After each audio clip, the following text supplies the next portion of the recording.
Welcome back to Be Well with Dr. Norcott. I'm your host, Dr. Candace Norcott. I'm so glad you're here. Each week, we explore an issue and its implications for the mental well-being of you and your community. Today's no different. A little later in the show, I'll be joined by an amazing guest who will help us take a deeper dive into the how and why our collective psychology may be impacted and how we might reframe the issue to support our collective success and thriving. At the end, I'll leave you with some tips and strategies you can use in your everyday life, tools rooted in the strategies and theories I often use in my own practice. It's important to remember that Be Well is not a replacement for your own therapy, but I hope it can be a conversation starter when your therapist asks, where would you like to begin? Let's start. Today, we're having a conversation that I believe is really important, especially for those of us who've been taught to measure success by survival. This episode is called From Scarcity to Thriving, and we're digging into the stressors and internal conflicts faced by those of us who are the firsts in our families or communities to step into new territory. So whether you're the first generation in the United States, the first to go to college, or even become a professional or pursue therapy, the first even to break patterns of trauma in silence, it can feel like you're living in two worlds.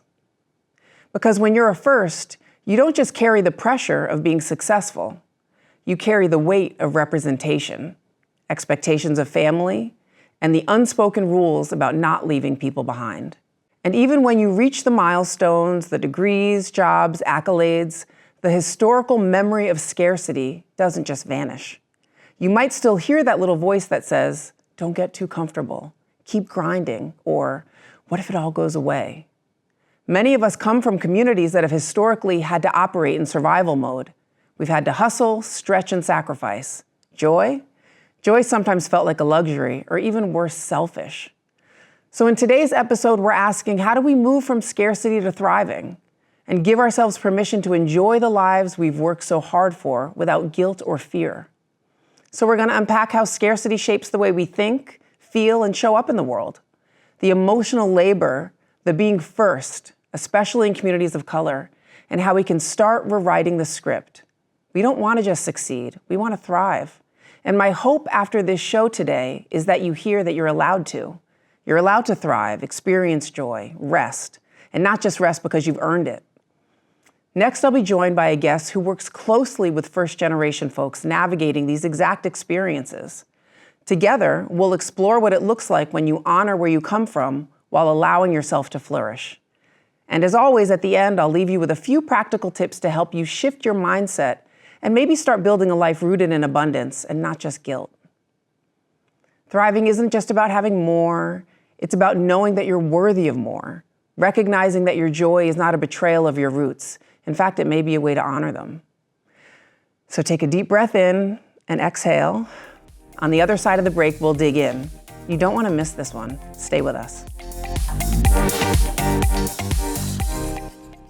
Hi, I'm financial expert Tamara Durbin, inviting you to join me each week for In the Money, the show that makes money management approachable and enjoyable. Join the conversation at 7 p.m. exclusively on CAN TV Cable Channel 19 or stream live on cantv.org or on the CAN TV Plus app. Elevated conversation and storytelling. Experience the power of community television. CAN TV is the lens through which Chicago's stories are told, harnessing the unifying power of community television. With CAN TV On Demand, immerse yourself in the richness of our city through exclusive stories and programs tailored just for you, connecting you to the heartbeats of our streets, the voices of our people, and the spirit that makes Chicago unique. Discover the strength of your community on CAN TV On Demand.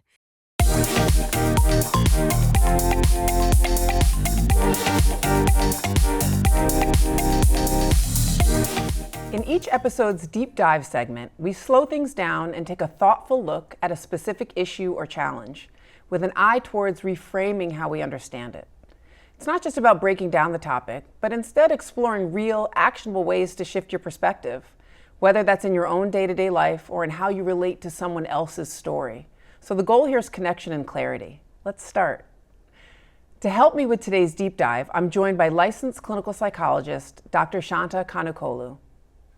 Hi, Shanta. Hello. Thanks for joining me. Of course, thanks for having me. Yeah, we met so long ago, so it's just really nice to connect. I think like psychologists, we sometimes see each other on Zoom or at conferences, but we just know about each other's work. Yes. And I've just been really impressed by just what you've done and watching both of our journeys kind of in Chicago. Really amazing. Thank you for including me, thinking of me, and following my journey. Absolutely. And this topic in particular, I absolutely thought of you because of your practice and when we met, kind of what you were sharing about your mission and really like what you saw as like the work you wanted to be doing. Can we start there? Can you share a little bit about your practice and what drew you to your path, your niche? Absolutely. So I knew when I went to graduate school that I wanted to focus on mental health in the South Asian community. My parents are immigrants from India. I grew up in a town where it was majority Asian American, many South Asian folks, much like my family. And I noticed there was so much silence about mental health issues, about family conflict, about trauma, about sexual abuse. And so when I pursued psychology, I knew this was an area I wanted to pursue, working within the community. At the time, I found it was absent in a lot of the research, a lot of the books, a lot of the classrooms, the discussions and dialogues in the academic spaces were not including this community. So I went to grad school for that. When I graduated, I found that no one in the community was actually seeking help, though. So where do I go work, right? And so I knew I was in love with working with marginalized communities in general, however. So that's what led me to work in spaces like Cook County Jail, Lake County Probation, the Hines VA Hospital, all areas where I could work with adults who are marginalized, who experience trauma of all forms. But I found over the years there was still this tug, right, this calling. Something wasn't being met. And I realized at the same time I was trying to become a mom, I then had a child, I wanted some flexibility, but I also started seeing people in the community emerging, wanting to talk about topics that they hadn't previously. And so I opened up my doors, my private practice downtown. I now provide services via telehealth, in person, and 80% of my clients are of the South Asian background or are people from communities of color. Did it surprise you that so many South Asian clients kind of came out and were ready to start? I was shocked. I felt like I literally put a shingle up and put my little website up, and I wondered, and within a couple of days, people were calling and asking for support. And I think it was just the right time. People were wanting to see someone across the room in the psychotherapy space who looked like them, understood their cultural context, understood their histories, their families' histories.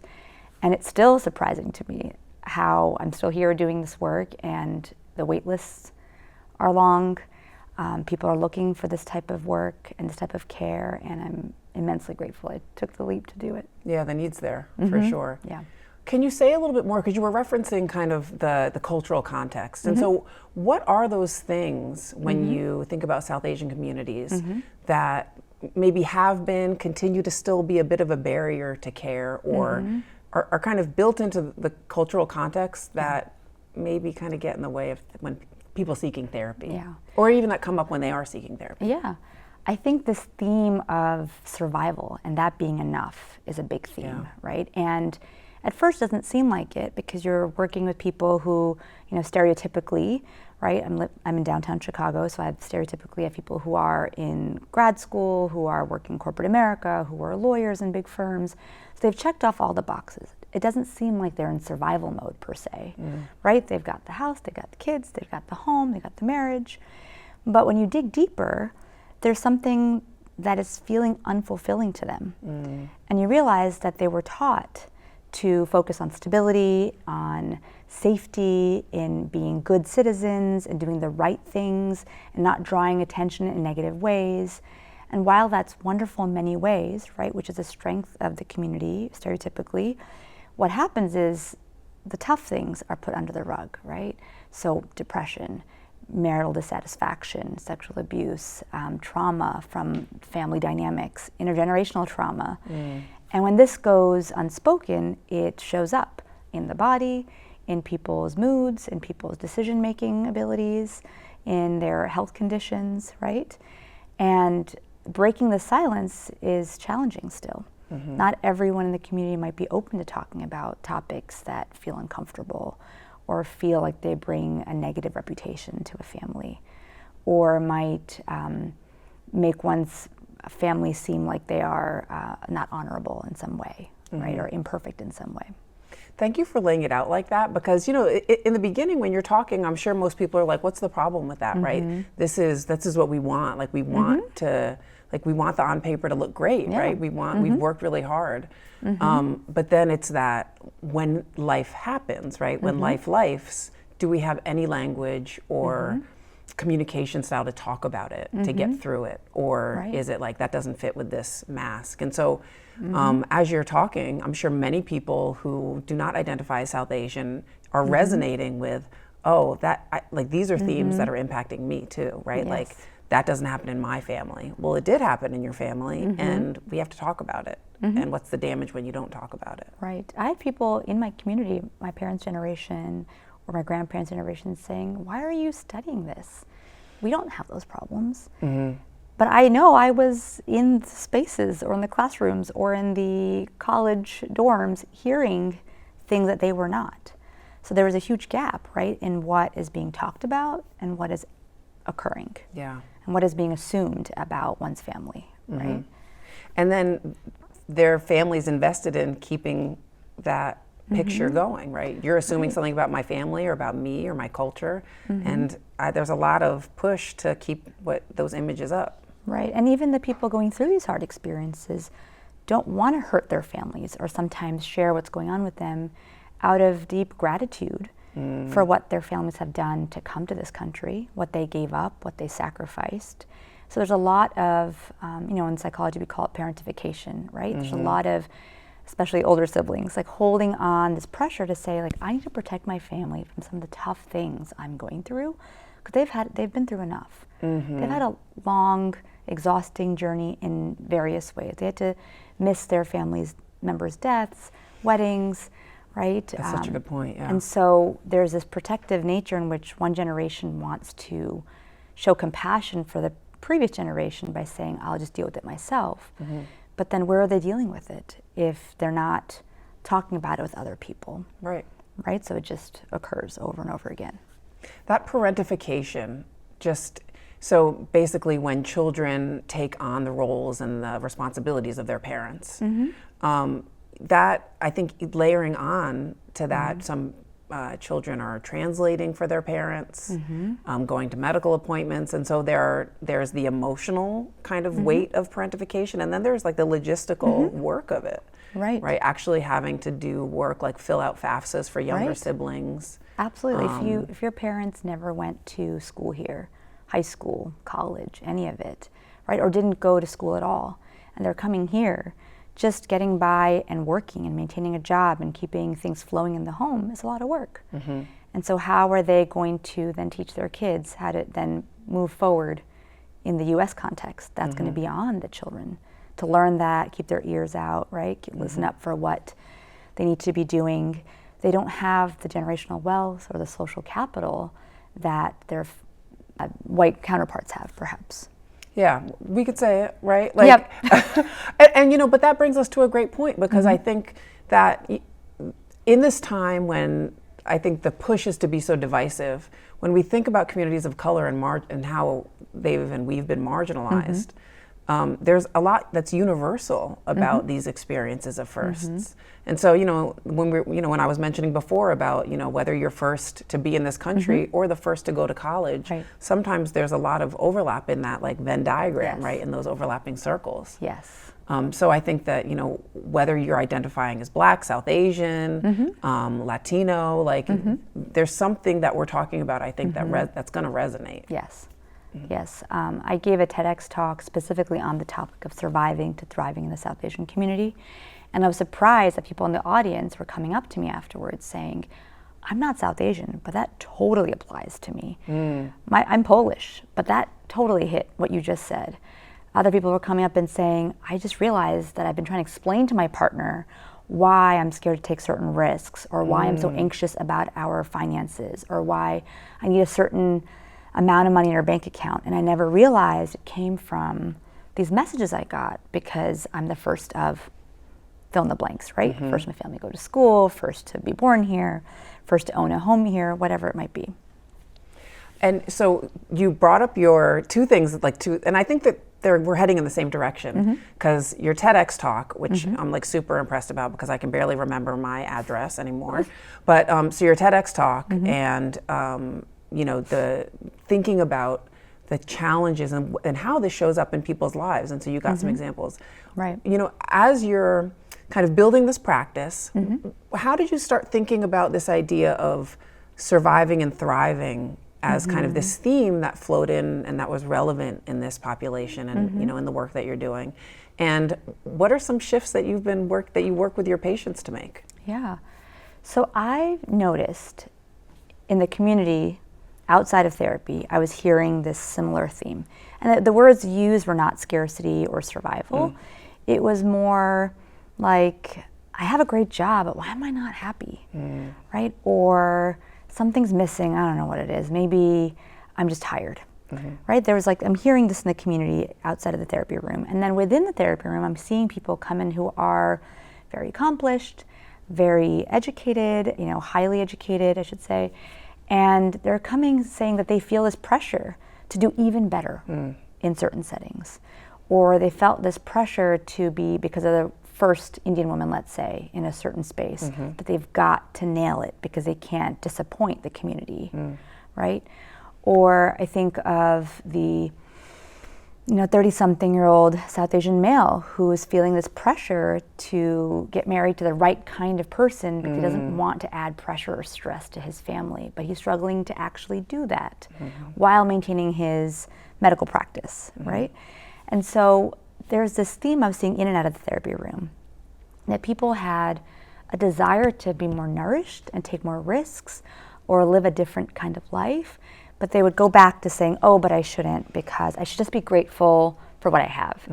I've had people even say to me, you know, I feel like maybe I'm wasting your time. You probably have other patients who have worse problems than me. I have heard that so many, absolutely. And it's like, what is that? This idea that you are not enough to get help, that you are not enough to feel more joy, that it's not fair that you're taking a space and someone else doesn't get that space, right? And so I reflected on my own experience alongside theirs and came up with this talk, and I'm grateful that I've been able to do something like that. I think it's reaching a lot of people, and it's offered also some language for people who don't come into the therapy room to now understand what I do in the therapy room. A little psychoeducation, a little example of what therapy could be helpful for, because some people who have never been to therapy don't know what to even go and talk about or why they would go to therapy. They think it has to be for severe mental health issues, right? Or when they're in crisis mode. And so the talk has been helpful to provide some education to start creating maybe some seeds in there to plant. And because if you're triaging your challenges as it could be worse, how are you ever going to feel confident and embrace coming in and just sharing the things that are burdening you, that are stressing you out? I mean, it's such a overly simplified bucket, sorting bucket, right? Like real problem, my problems. It's like we're allowed to struggle. And so I'll tell you, I absolutely cannot stand the term first world problems. Oh my gosh. I cannot. When I hear it, like makes this, like the hairs on the back of my neck. Because yes, you can acknowledge privilege and you can acknowledge and be in a posture of gratitude and talk about the things that are challenging to you in your life. So all of that is just like resonating. I'm glad I have a sister in hating that term. Let's spread the word. Oh my gosh. It's every time I'm like, no, like just say the thing that you were struggling with. It's okay. And so many times I have to pause people in therapy. Hold on. You don't need to say something and then like knock it down real quick, right? You can actually just own that you're struggling with something. And maybe you don't love that you're struggling with it, but let's take a look at that. Yeah, it's different. That's different, right? You might not want to, but you are. It's on your mind. It's challenging you. I'm so glad you said the word "and." By the way, that was a big piece of my work recently. You know, you can be privileged and struggle with whatever's going on. You can love your parents and respect them and be grateful for them, and want something different for yourself. Yes. You're not discounting them or disrespecting them if you want your life to look a little different than theirs. If you want your career to be something that's not as safe as maybe what they hoped it would be. Or you might love them and say, I'm going to take some risks that you were not allowed to take, and you didn't have the chance to take, but I'm going to do it because you gave me the space to do that, right? And we're in Chicago, the city of improv, right? Like improv comedy, and their main thing is yes and. That's right. So, I mean, I work it into the therapy all the time, so absolutely. I like that. So I want to kind of make sure we have a little time to just share, you know, what are some beginning ways that you kind of plant seeds for your clients, your patients, to have them start shifting towards this idea of moving away from scarcity, from surviving to flourishing and thriving in their lives? Well, first, I will say I try to prioritize having a decolonized lens in therapy and a feminist lens in therapy, right? Which means I want to center their cultural experience, their history, their cultural identity, their family's identity, right? Because we can't ask people to just snap into a certain mindset without understanding why they feel guilt for doing so, or why they might struggle to do so, or why they don't have the language to do that, right? But you're not just going to come and say, don't do that. Right. Right, without understanding why. And having some toxic positivity, like just, you know, move forward, it'll be fine, or pray on it, or, you know, that doesn't do it for people. We need to understand, oh, why does it seem so hard? Why are you struggling with it? Why is it in the fabric of your day-to-day thinking? Why is it in your self-talk? Oh, there's a history behind this, right? The messages you're getting from all around you are to stay small, stay safe, be stable, right? And so I think we first unpack that piece, and I want to honor that piece. And then from there, we discover, okay, we see where you're coming from, but where do you want to be? What are your values versus your family's values? And most of the time, people haven't thought of that. They think about values generically, like I should be a good person, I should be kind, I should be compassionate. I've done so much value work recently. I love that. Yeah. Me too. Me too. Digging deep into it, like every other year, I'm finding right now, because we evolve, right? Yeah, absolutely. And so having people determine what is their voice, what are their values, and then from there, what feels exciting, what feels nourishing, what feels fulfilling, right? Because survival is living day to day. Thriving is saying, I want to live day to day and feel excited, energized, nourished, and embrace something that feels satisfying to me.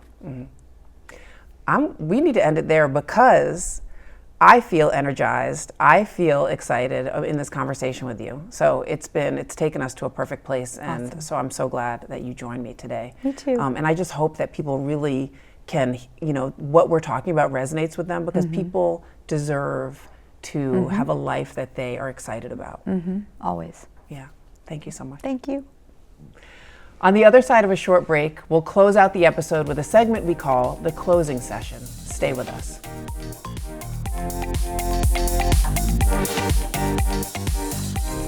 I'm Andy Zopp, the host of Chicago Newsroom 2.0. Every week, we gather for insightful conversations with local journalists and community leaders as we discuss the news of the day and how it impacts the lives of Chicagoans. Join the conversation on CanTV Cable Channel 19 or stream live on cantv.org or on the CanTV Plus app. Hyperlocal news and critical analysis. Experience the power of community television. For more than 40 years, CanTV has been Chicago's voice, your voice. We've shared your stories, amplified your concerns, and celebrated your triumphs. Now we want to hear from you. What programs matter most? What issues should we cover? How can we better serve your community? Visit cantv.org/feedback today.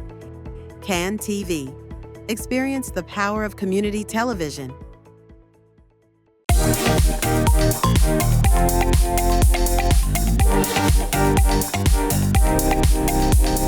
I'm so grateful to my friend and colleague Shanta for joining me today.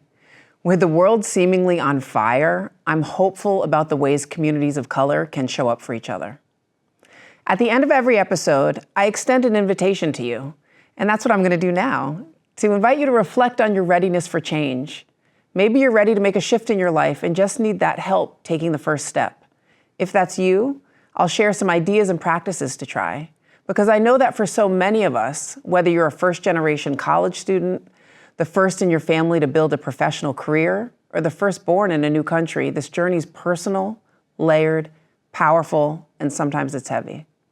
When survival's been the goal for so long, it can feel almost foreign, uncomfortable to believe that you're allowed to thrive, that you're allowed to experience joy, not just because you've earned it, but simply because you're worthy of it.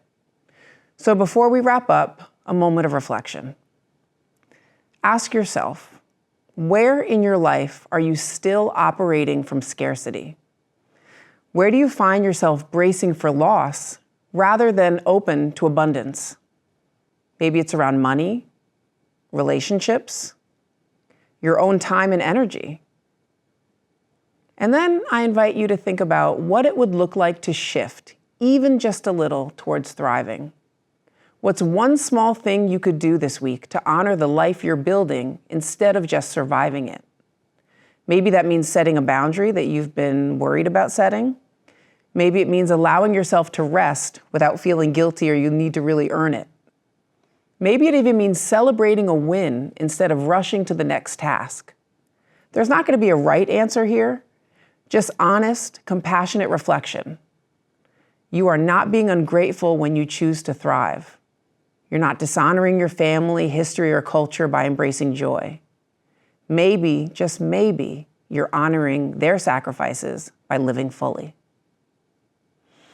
That's our time for this week. If anything resonated with you today, the conversation doesn't have to end here. Join me on our show page for resources and to share what we talked about, what resonated with you, as you follow along with us through these important conversations. Keep reflecting, keep asking questions, and most importantly, keep the dialogue going, whether with us, your friends, or within your own community. We'll be back next week with another deep dive into a topic that matters. Until then, take care, stay curious, and be well together.